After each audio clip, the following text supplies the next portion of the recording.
نحمدہ و نصلی علی رسولہ الکریم اما بعد فاعوذ باللہ من الشیطان الرجیم بسم اللہ الرحمن الرحیم۔ چند دن قبل ہم نے ایک کلپ اپلوڈ کیا تھا، مزارات پر جانوروں کو ذبح کرنا یہ شرک ہے۔ تو جواباً ایک دوست نے وضاحت مانگی ہے کہ مزارات پر جانوروں کو ذبح کرنا یہ شرک کیسے بن گیا۔ تو ہمیں خوشی ہوئی کہ آپ حضرات نے توجہ سے سنا اور اس پر آپ کے ذہن میں جو سوال تھا اس کے بارے میں پوچھا۔ تو یاد رکھیے، قرآن مجید کے مطالعہ سے اور احادیث رسول اللہ صلی اللہ علیہ وسلم کے مطالعہ سے یہ بات بالکل واضح طور پر سمجھ آتی ہے کہ نظر اور نیاز اللہ تعالیٰ کے لیے ماننا یہ عبادت ہے، اور قرآن مجید نے سورۃ الانعام میں اس کو بڑے واضح انداز میں نبی کریم صلی اللہ علیہ وسلم کی زبان اقدس سے بیان فرمایا، قل ان صلاتی و نسکی و محیای و مماتی للہ رب العالمین۔ یہاں چار چیزوں کا بیان ہے۔ ان صلاتی، بے شک میرا نماز پڑھنا، و نسکی، اور قربانی کرنا یعنی جانور ذبح کرنا، نسکی و محیایا، اور میرا زندہ رہنا، و مماتی، اور میرا مرنا، فرمایا للہ رب العالمین، یہ خاص ہے اللہ تعالیٰ کے لیے جو جہان والوں کا رب ہے۔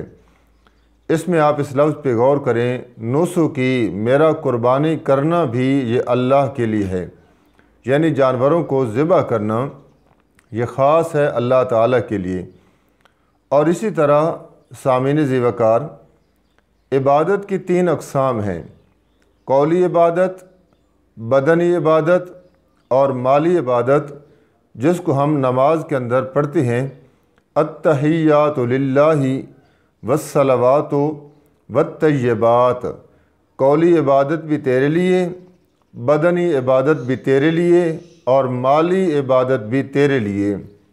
جانور کا ذبح کرنا یا اور کوئی چیز اللہ کے نام پر تقسیم کرنا یہ عبادت ہے جس کو جو خاص ہے اللہ تعالیٰ کے لیے۔ اب جو چیز خاص اللہ تعالیٰ کے لیے جانور کو ذبح کرنا، اب یہی چیز اسی نیت کے ساتھ اگر کسی اور کے لیے کریں گے تو ظاہر بات ہے اسی کا نام تو شراکت بنی ہے۔ میں جانور ذبح کرتا ہوں، اللہ کے نام پہ کرتا ہوں، اللہ کی خوشنودی اور اس کا تقرب حاصل کرنے کے لیے، اور کوئی میرا دوسرا بھائی اس طرح کرتا ہے، وہی جانور، اسی جیسا جانور کسی اور بزرگ کے نام پر یا مزارات کے نام پر ذبح کرتا ہے خوشنودی حاصل کرنے کے لیے یا تقرب اور قربت حاصل کرنے کے لیے، تو میرے اور اس کے ذہن میں جو مشترک بات ہے وہ عقیدہ ہے، میں اللہ کے لیے کرنا چاہتا ہوں، وہ دوسرا کسی غیر کے لیے کرنا چاہتا ہے۔ تو جو چیز اللہ کے ساتھ خاص ہے اس کو کسی غیر کی طرف منسوب کرنا، اسی کا نام تو شرک ہے۔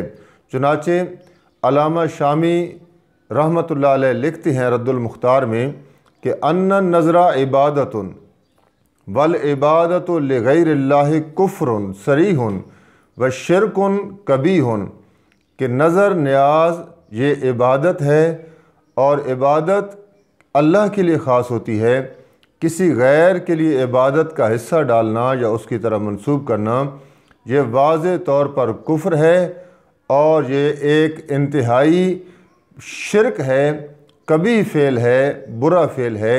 تو اس عبارت نے بھی واضح کر دیا کہ کسی غیر کی طرف کوئی جانور منسوب کرنا اور اس کو ذبح کرنا یا کوئی اور چیز تقسیم کرنا یہ اللہ تعالیٰ کے ساتھ شراکت ہے، کیونکہ تین قسم کی جو عبادت ہے یہ خاص ہے اللہ کے لیے: قولی عبادت، اور اسی طرح بدنی عبادت، اور مالی عبادت۔ ان کا تعلق اللہ کے ساتھ ہے۔ جب یہ غیر کی طرف جائیں گی تو لا محالہ یہ شرک بنے گا۔ وما علینا الا البلاغ۔